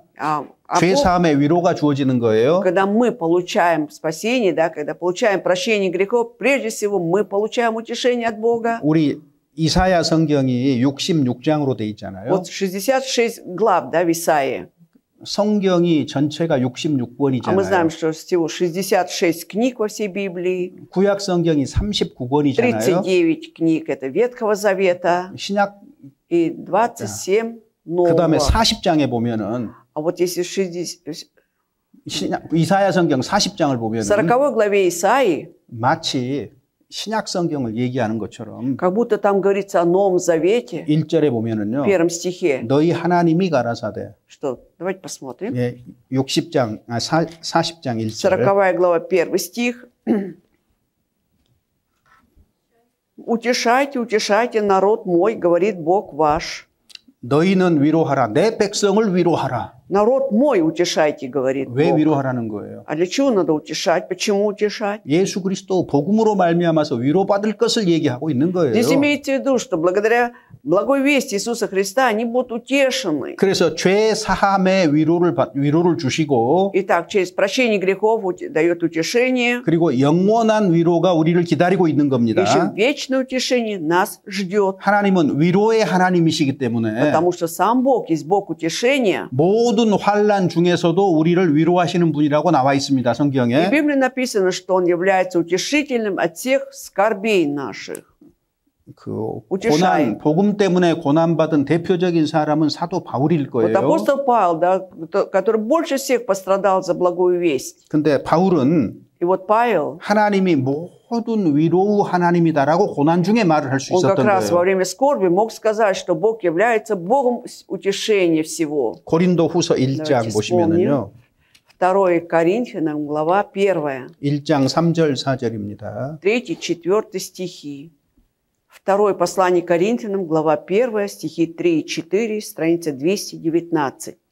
«Благословен Бог и Отец Господа нашего Иисуса Христа, Отец милосердия и Бог всякого утешения, утешающий нас во всякой скорби нашей, чтобы и мы могли утешать находящихся во всякой скорби тем утешением, которым Бог утешает нас самих». 자, 모든 위로 Что 하나님이시다. Бог всякого утешения. 그렇게 끝난 게 아니죠. И этим не 3절에 заканчивается. 모든 또 자비의 아버지이기도 하다 그랬어요. Написано, что Бог милосердия, 그래서 Отец милосердия. Он еще. 그리스도인이 환난 받을 때에 하나님의 위로가 있다는 겁니다. То есть, когда христиане проходят через скорби, есть утешение от Бога. 그 위로를 경험한 사람은 И человек, который пережил вот это утешение, 다른 испытал на 모든 себе, 그리스도인의 환난에 Да. 대해서 위로할 수가 있다 그 он также 말이에요. может утешать находящихся во всякой скорби 여기서 людей. 우리가 발견할 수 있는 게 Что 있어요. мы можем обнаружить здесь? 그리스도인의 삶에는 어려움이 있다. Что в жизни христиан есть трудности. 고난이 될 수도 있고 엄청난 환난이 될 Это 수도 может быть в 있어요. виде скорби, там, великих там, скорбей. 거기에 больших. 하나님의 목적이 담겨져 있는데 Но там же есть всегда Божья цель, да, Божий промысел. 나는 왜 이렇게 А 어려운가? почему в моей жизни так тяжко? 낙심하고 좌절하지 말라는 거예요. Это означает, чтобы не унывали, не расстраивались. Почему? 내 고난이 교회 가운데서 귀하게 쓰이고 있죠.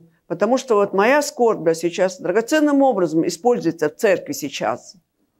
고난의 경험이 있는 사람이 Вот человек, который прошел через скорби, 다른 환난 중에 있는 사람을 위로할 수가 있다 он 그 может 말이에요. находящихся в другой скорби, да, утешать. 하나님이 그렇게 То 정하셨어요. есть Бог так определил. 그래서 하나님도 우리를 위로하시는 Вот 거고 поэтому и Бог нас утешает, 우리도 성도들을 위로할 수 있는 и мы 겁니다. можем утешать братьев и сестер. 그냥 입술의 말로 되는 게 아니에요. Это не просто словами уст наших. 그러니까 경험된 말씀이 내 것인 거예요, 여러분. И поэтому слово, которое я пережил на себе, оно является моим уже 내가 словом. 듣고 알고 머릿속에 정리해둔 게 내 것이 아니고 Не то слово мое, да, которое я уже знаю, прочитал, в голове держу. 내가 Именно 기록된 말씀대로 경험한 그것이 내 것입니다. то, что я, 진짜 내 것입니다. вот это написанное слово, пережил на себе в своей жизни, оно действительно становится 이거는 моим. 하나님이 사용하시는 거예요. Вот 사용하시는 как 거. раз Бог вот это использует. 그래서 Поэтому, 우리가 서로를 위로할 и 때도 когда мы друг друга утешаем, 얄팍한 입술로 위로하는 건 힘 없어요. если вот так вот своими, да, льстивыми будем просто утешать, никакого толку нет, сил нет. там. 아무런 말 하지 않아도 Бывает, что ничего можно не говорить, 함께 있음으로써 просто находясь рядом, 위로할 수 있는 일들이 да, 있어요. сколько угодно можно 훨씬 더 큰 위로가 될 수 утешать. 있어요. Это будет намного большим утешением. 그리고 어려움을 겪는 사람에게 И поэтому человеку, испытывающему трудности, 쉽게 성경 들이대면서 이렇다 저렇다 말하는 거 조심해야 됩니다. нужно быть очень осторожным, да, цитировать Библию и применять это к человеку, находящемуся в скорби. Нужно быть очень осторожным. 하나님 말씀이 유익하지만 Слово Божие-то оно полезное. 어떤 경우에는 피상적인 위로밖에 되지를 못할 수도 있어요. Но иногда бывает так, что даже поверхностное утешение ты не получаешь через это 차가운 слово. 말씀, Просто когда холодные слова идут, 지식은 교만케 한다 а 그랬잖아요. знание-то надмевает, сказано. 사람들은 그런 위로를 바라는 게 То 아니잖아요. есть люди-то на самом деле не этого 그래서 утешения ожидают. 필연적으로 그리스도인들은 여러 가지 어려움들을 겪게 돼 있어요. И так 필연적으로. просто неизбежно христиане проходят через разные трудности, 주님이 세상에서 그러하셨기 때문입니다. потому что сам Господь прошел через это. 모든 그리스도인들이 그 길을 갔습니다. И все христиане до нас шли 나도 예외가 아니에요. по этому пути. Я не являюсь исключением. 내가 이해할 수 없는 일이 벌어져요, 내게. У меня действительно происходит то, что мне непонятно. 그때는요, 묵묵히 И в такие моменты лучше 입 딱 다물고 молча, 하나님 바라고 참아요. молча 묵묵히 하나님만 바라보는 거예요. взираем только на Бога, терпим все. 시간 속에서 왜 이런 일이 있었는지 알게 해 주시겠죠. И со временем Господь Бог даст понять, почему это произошло со 끝까지 мной. 모르면 А если до конца так и не узнаю 훗날 주님 причину, 앞에 섰을 때 밝히 드러나고 오히려 하나님께 감사하고 찬송하게 될 거예요. уже потом, когда предстанем перед Господом, да, это будет четко, будет ясно, наоборот, будем за это благодарить, восхвалять Его. 우리가 살아가는 인생과 이 세상은 우리의 눈에 보이는 것이 전부가 아닌 거예요. Потому что этот мир, где мы живем, да, он не является еще всем видимым для нас. 참된 의미를 하나님의 섭리를 볼 수 없는 것들이 너무 많아요. Намного больше всего того, когда мы не можем понять истинный смысл, в чем тут Божий промысел. 그래서 소망의 인내라고 얘기한 Поэтому 거예요. написано терпение, упование. 기꺼이 고난을 감수하고 То есть ты можешь с радостью вот пережить эти трудности. 하나님의 뜻이 있고 하나님의 섭리가 있다라는 것을 믿어야 되는 И 겁니다. нужно обязательно помнить, что в этом Божий план, Божий промысел, проведение его. 그래서 그러나 환난 중에서도 하나님은 분명하게 우리를 위로하시는 바가 있다고 성경은 밝히고 И Библия 있습니다. ясно говорит, что у нас есть Бог, что Бог всякое утешение, особенно скорби нашей. 데살로니가 후서에서는 영원한 위로가 있다고 얘기를 했어요. Во втором 그리스도인에게는. Фессалоникийце написано, что у христиан есть вечное утешение. 자, 얼마나 좋습니까? Насколько замечательно. 통장에 Вот в книжке, там, в сберкнижке. 통장에 내가 죽을 때까지 쓸 돈이 가득 들어있다. Представь, на моем счету, да, огромное количество денег, которые я могу использовать до дня смерти. 날마다 웃고 살지 않을까요? Этот человек же будет всегда жить в радости, так, улыбаясь. 근데 그보다 더 큰 것이 Но 있는데 есть больше, чем это. 내가 당하는 어떤 어려움에도 영원한 위로가 있다고 약속을 한 거예요. Что есть, 하나님께서. Бог обещает мне вечное утешение, да, с помощью чего я могу преодолеть все трудности свои. 사람들은 Люди, 지식이 적고 마음이 좁기 때문에 но поскольку знаний все равно не хватает, душа узкая, 꼭 자기가 원하는 방식으로 위로도 받으려고 да, 그래요. все хотят получить именно утешение так, как они хотели бы получить. 그러니까 하나님이 위로해 주시는데도 위로해 주는 거를 모르고 놓칠 수도 И 있어요. поэтому бывает так, что Бог на самом деле утешает, мы этого не осознаем и можем пропустить это утешение. 내가 원하는 대로의 위로가 아닌 거예요. Нет, утешение всегда тогда такое, которое я именно хочу получить.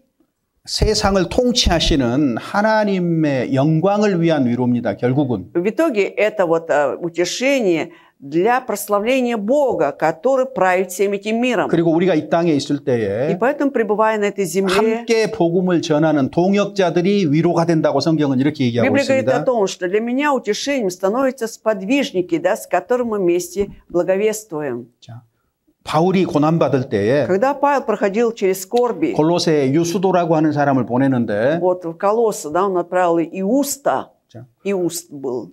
이런 사람들이 환난 중에 우리에게 위로가 되는 자들이다 이렇게 얘기하고 И Павел 있어요. говорит про таких людей, что вот эти люди как раз были для нас утешением во время нашей скорби. 하나님의 은혜로 바울은 어려움을 겪어냈지만은 Благодаря Божьей благодати, конечно, Павел преодолевал все свои трудности, 함께 고난받는 동역자들이 있었던 но 거예요. были также сподвижники, которые вместе с ним проходили через эти скорби. 디모데가 있었고 디도가 있었고 Тимофей был, 그 밖에도 여러 사람들이 и 있었어요. помимо этого другие еще люди, 복음을 много. 위해서 함께 일하는 그들이 바울에게는 위로가 되었다고 Вот 밝히고 있습니다. сподвижники по благовестию, вот они являлись для Павла утешением. 그리고 데살로니가전서 4장에 И 보면은 1 Фессалоникийцам 4 главе 우리는 소망 없는 사람들과는 다르다고 얘기를 하고 Павел говорит 있습니다. о том, что мы отличаемся от тех людей, у которых нет надежды. 그래서 성경에 기록된 여러 가지 말로 서로를 위로하라 이렇게 돼 И поэтому 있거든요. написано «утешайте друг друга словами, написанным в Библии». 성도는 성도에게 위로가 되는 То 존재입니다. есть мы,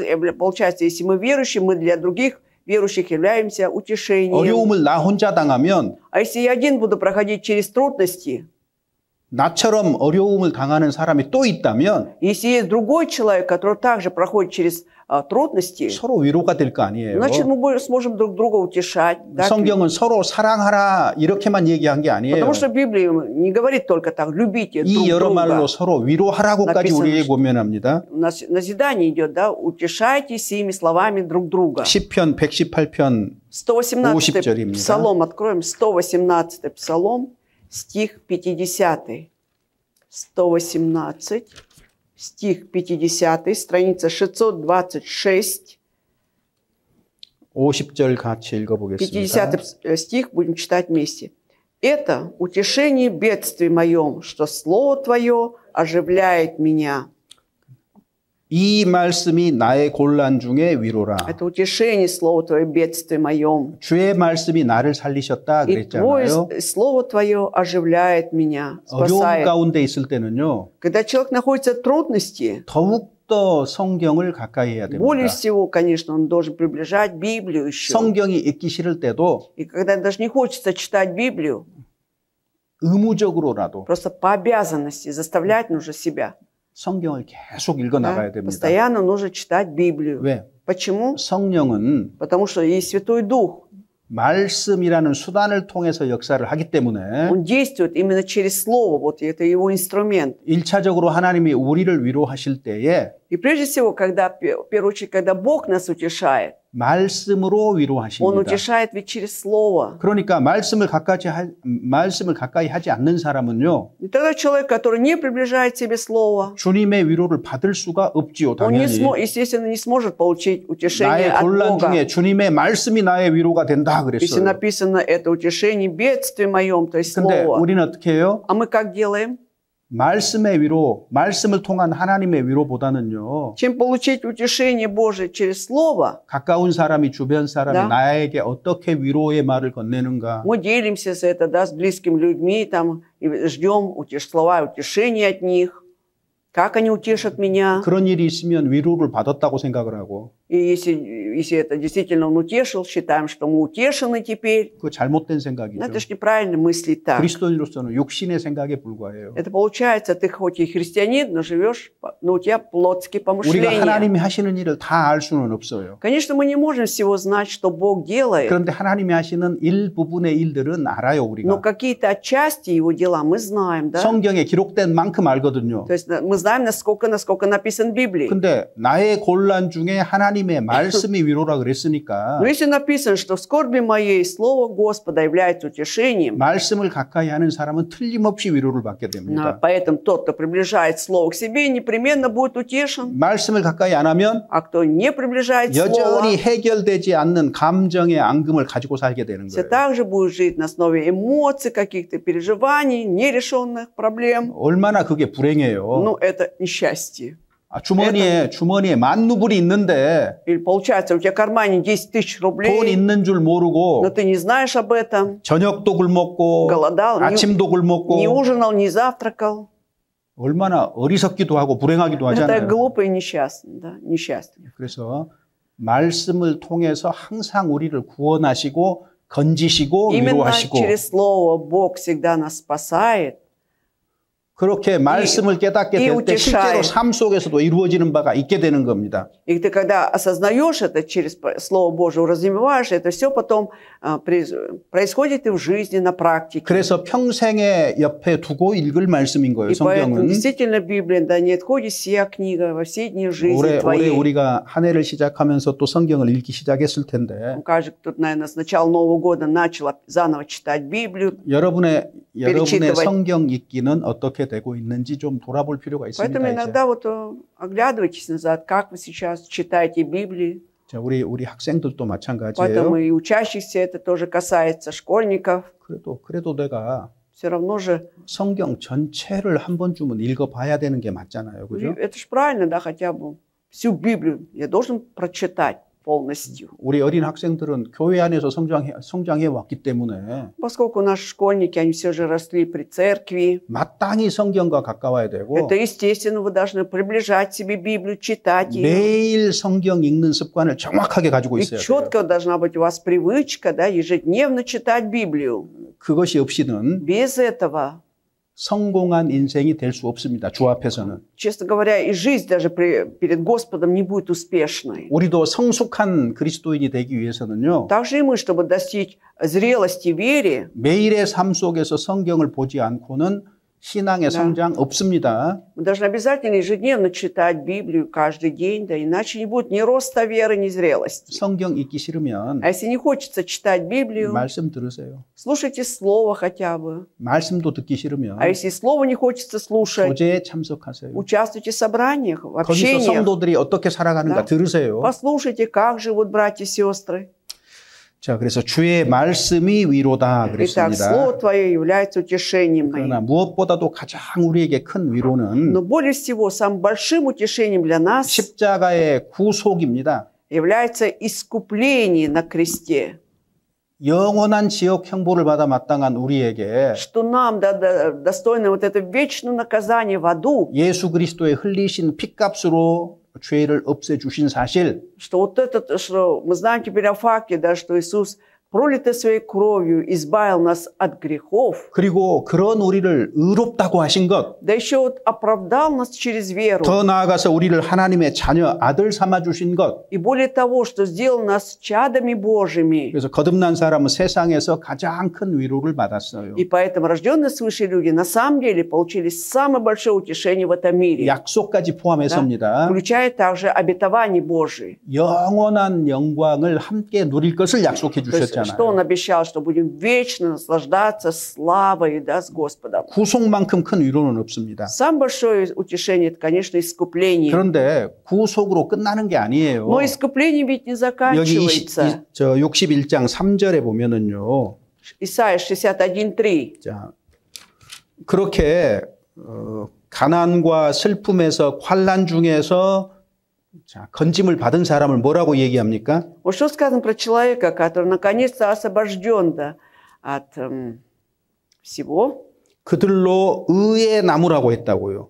Про них сказано, что они являются деревом правды. 의의 나무입니다. То есть дерево правды. 그러니까 모든 구속받은 사람은 의의 나무다 그랬어요. То есть все спасенные, искупленные люди представляют из себя дерево 하나님이 правды. 그 의의 나무는 하나님이 심으셨다 그랬거든요. И это дерево правды, оно насажено Господом 시편 самим. 1편에 시냇가에 심기운 나무 하나님이 거기다 심었다 그 말이에요. Как в Псалме 1, да, написано, что как дерево посажено при потоках вод. Это Бог насадил это дерево.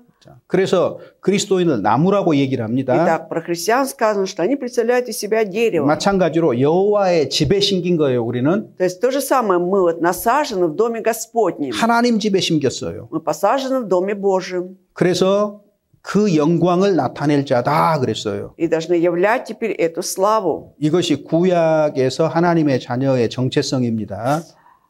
구약에서. Это вот что из себя представляют Божьи дети в Ветхом Завете. 자, 그런데 이거는 신약으로 적용을 해보면은 Если это применить на Новый Завет, 의의 나무, 즉 구원을 받고 의로운 자라고 선포가 되면 дерево правды, то есть когда провозглашается, что теперь он получил спасение, 하나님이 является 교회에다가 심으셔요. праведным, тогда Бог насаждает его в церкви. 복음이 마음에 심기고 Вот благая весть насажена в моем сердце 성령의 역사로 благодаря действию Святого 이 Духа. 사람을 주님의 교회에 하나님이 심으셔요. И этого человека Бог насаждает церкви 그럼 이 своей. 사람은 심긴 채로 하나님의 영광을 나타내게 돼 И 있습니다. будучи насаженным, этот человек будет являть славу Божью. 그리고 사람들도 보면서 И люди, глядя, 사람들도 의의 나무다. скажут, да, это дерево 영광을 правды. 나타낼 자라고 일컫는다 그랬어요. 사람들도 알아채는 И будут 거예요. называть его тем, которые будут являть славу. То есть люди будут догадываться. 자, 이게 중요한 내용이에요. Вообще-то это важно содержание. 성도는 의의 나무가 된 겁니다. 의의 나무. Что верующие, спасенные люди стали деревом правды. 원래는 나쁜 나무였어요. Хотя были худым деревом, 그런데 좋은 да? 나무가 됐고 의의 나무가 됐어요. Но стали теперь добрым, хорошим деревом, 그럼 деревом 의의 правды. 나무는 어떤 열매를 맺겠어요? Хорошо, если это дерево правды мы, да? Какие плоды должны приносить? 의의 열매를 맺을 수밖에 То 없어요. ничего не остается, как приносить плоды правды.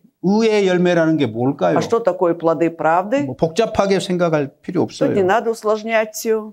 증인의 삶이 있겠잖아요. 증인의 삶. конечно. 증인으로서의 삶. Жить как свидетели. 예수 그리스도의 증인으로서의 삶이 있을 테고 Свидетели Иисуса Христа. Вот так. 증인으로 입술이 있었겠죠. И если свидетель, значит, у него есть уста. 우리의 입술은요. Наши уста, 여기 기록된 대로요. как написано здесь, 내가 죽지 않고 살아서 Не умру. 여호와의 행사를 선포하는 입이 되는 но 거고 буду жить и проповедовать слово, дела Господни. 그거를 증거하는 입술이 되는 거예요. Значит, вот это мы должны свидетельствовать. 그래서 이사야 устами. 성경 61장은 Поэтому 61 глава Исаии 예수 그리스도 안에서 다 성취가 됐어요. уже в Иисусе Христе все это исполнилось. 신원하는 때 재림을 그러니까- 제외하고 이미 다 완전히 역사 속에서 완성된 일입니다. За исключением второго пришествия, когда будет день мщения, да, то есть в истории все это исполнилось уже, 이 일이 누구에게로 전가가 됩니까? а потом вот это все на кого переходит? 가나안에서 구원을 받은 슬픔 가운데 구원을 받은 그리스도인에게로 전가가 옮겨지는 거예요. Все это дело теперь переносится на христиан, которые были когда-то нищими, получили спасение, сокрушенным сердцем утешились. 예수 그리스도 안에서 이루어진 일이 Вот то, что происходило во Христе Иисусе, 이제 произошло. 거듭난 우리 그리스도인들에게로 전가가 된 И 겁니다. теперь все это перенеслось на нас, рожденных свыше христиан. 세상 끝날까지 우리를 통해서 하나님은 구원의 역사를 이루시고자 한다 그 То 말이에요. есть имейте в виду, что до скончания этого века Господь Бог хочет через нас продолжать дело спасения. 이것이 의의 나무라는 뜻이에요. Вот что означает, что мы теперь дерево 그 일을 правды. 통해서 하나님의 영광을 드러내는 삶인 겁니다. Вот так мы должны жить, чтобы через это служение мы являли славу 이게 Божью. 구원받은 사람의 생활의 가장 근간, 기초, 근본이에요. 근본. Это является всем базой, да, или всем основой спасенных в жизни спасенных людей. 그래서 개인도 교회도 Поэтому и один человек, и церковь 이런 목표를 정확하게, 이런 사명을 정확하게 알고 있습니다. четко, да, знает о цели, для чего он живет, знает о своей миссии. 모든 시간과 삶의 방향이 이쪽으로 흘러가는 것이 맞는 거고 정상적인 삶인 거예요. И будет правильно, это будет нормальная жизнь христианина, когда все у него будет, в его жизни будет вертеться вокруг этого. 근데 21세기 기독교가 잊고 있는 것이 바로 이거예요. Но как раз христианство в 21 веке забывает об этом, 마귀는요. потому что дьявол с 처음부터 самого 거짓말쟁이에요. начала был лжецом 거짓의 아비라고 и 했거든요. отец лжи, сказано. 교회 안에도 큰 거짓말이 Поэтому 있어요. в церкви есть большая ложь также. 사람들 머릿속에 딱 자리 잡고 있어요. Это занимает особое место в голове людей, 주일에 교회 다니는 거. что когда на воскресное собрание приходит церковь, 요렇게 딱 신앙생활을 정해놓고 вот 있어요. так определили свою духовную жизнь. 그리고 의의 나무로서 И будучи деревом правды, 예수 그리스도의 하나님의 의를 드러내지도 않고 Он 의의 не 열매를 является. 맺지도 않고 ни правду Божию, правду Иисуса Христа, никаких плодов правда не приносит, 사는 것은 а жизнь его. 내가 하나님을 믿는다고 말하는 입술 외에는 세상 사람과 구별이 없잖아요. Если кроме того, что он устами говорит, что он верует в Бога, да, вот если посмотреть на его жизнь, вообще не отличается от 자기 하고 мирских. 싶은 일 다 하고 살면서 То есть он живет, выполняя все, что он хочет, желает его душа. 나는 거듭났다, 나는 구원받았다, 나 하나님 믿는다라고 말하는 사람 투성이에요. Много тех людей, которые говорят, что они веруют в Бога, получили спасение, рождены свыше, жизнь вечную имеют и так далее. 그게 과연 성경과 일치된 신앙일까? Насколько его вера, она совпадает с Библией? 우리는 심각하게 생각해 봐야 Наверное, 됩니다. стоит 심각하게. строго, серьезно очень подумать над этим. Вот. 여러분, 교회에 참여하는 것이 전부라고 착각하지 마세요. Поэтому давайте не будем питать иллюзий, что да, прихожу в церковь, вот это все. 복음의 Это 씨앗이 всё. 심겼다면 Если у вас да, насажено вот семя благой вести, 생명으로 의의 나무로 자라가겠지요. и, конечно, у вас есть жизнь, да, вы будете возрастать, как дерево правды, 그러면 삶 속에서 의의 열매가 и 맺겠지요. тогда ваша жизнь, естественно, должны быть плоды этой правды. 다른 사람들이 살아가는 것과 다른 거예요. То есть уже 우리는 жизнь у нас отличается от других людей. 세상 사람들과 같으면은 Если будем схожи, да, то есть одинаково жить, как мирские люди, 우리가 비난받을 이유가 하나도 없어요. конечно, нас ни за что не будут обвинять. Ни в 사람들이 чем. 왜 그리스도인을 싫어하느냐? Вот почему людям не нравятся настоящие христиане? 자기들과 다르기 때문이에요. Потому что отличаются от них, 삶의 걸음이 다르기 때문에 싫어하는 거죠. потому что они по-другому ходят, живут в этой жизни. 그렇지만 우리는 Но тем не менее мы, 이 세상에서 매우 특별한 부류의 사람들입니다. все равно мы относимся к особой категории людей в этом мире. 하나님의 자녀라고 부름받는 특별한 То есть это 사람들이니까 мы особые люди, поскольку мы названы детьми 우리 Божьими. 삶은 매우 특별해야 되는 Поэтому и 거예요. наша жизнь должна, конечно, быть особой. 우리는 매우 특별해야 됩니다. 하나님 눈에 Очень 더욱 особой. 그렇습니다. Исключительно должна быть жить, особенно в 우리 глазах 여기 이사야 Божьих. 성경에 있는 것처럼 И как 의의 написано 나무입니다. Исаии, 의의 мы 나무. являемся деревом правды.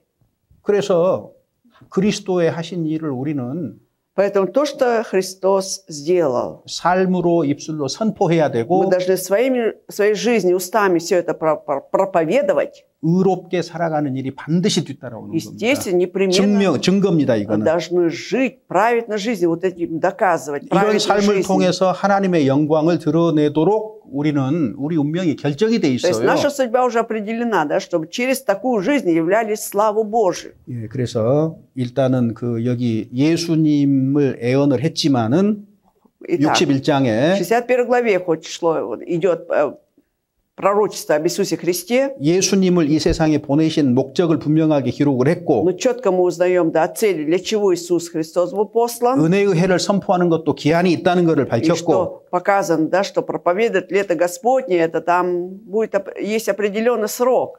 가난한 자가 천국을 얻게 되는데 И вот нищие, они будут иметь Царство Небесное, 슬픈 자가 위로를 얻게 되는데 печалящиеся утешатся, 우리가 바로 그 и 사람입니다. мы как раз есть такие, эти люди. 그래서 우리는 하나님이 직접 심으신 의의 나무입니다. И поэтому мы являемся вот этим деревом правды, которое посажено непосредственно 하나님의 Богом. 영광을 마땅히 나타내는 거죠. Поэтому, естественно, нужно являть славу Божию. 그런 점에서 세상 사람들과 확연하게 다르다는 С 겁니다. этой точки зрения мы полностью отличаемся от мирских людей.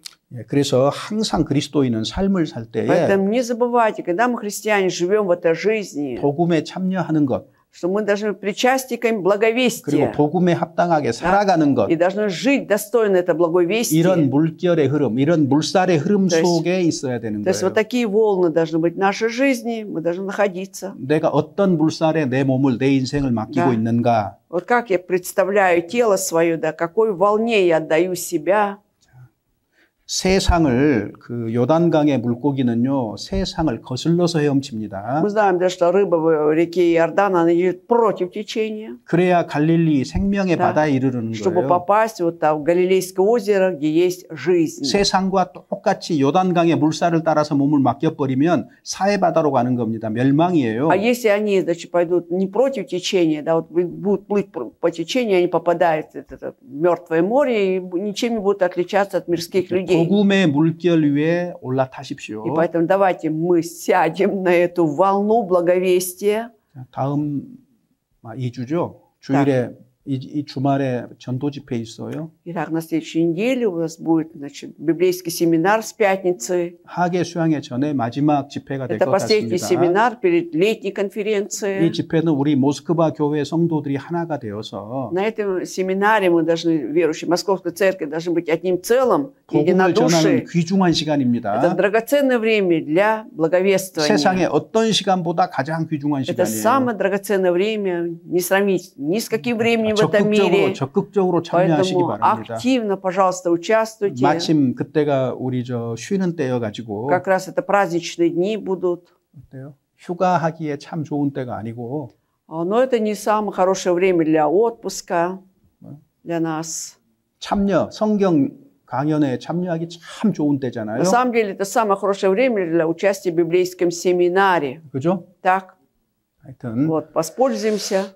이번에 세르게이 목사님 오셔서 И в этот раз пастор Сергей будет проводить семинар. 하여튼 평소처럼 하시되 더 잘했으면 좋겠습니다. Как, хотелось бы, чтобы в этот раз он отличился, еще лучше провел, чем 그리고 обычно. 며칠 남았으니까 또 인도하실 분들 부지런히 접촉하셔서 Если у вас 함께 были 말씀드리면 더 кто-то на 좋겠습니다. примете, кого хотели привести, пожалуйста, последний рывок сделайте, последние усилия.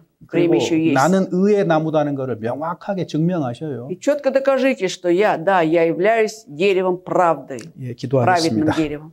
Давайте помолимся. 하나님 감사합니다. Благодарим Тебя, Господи.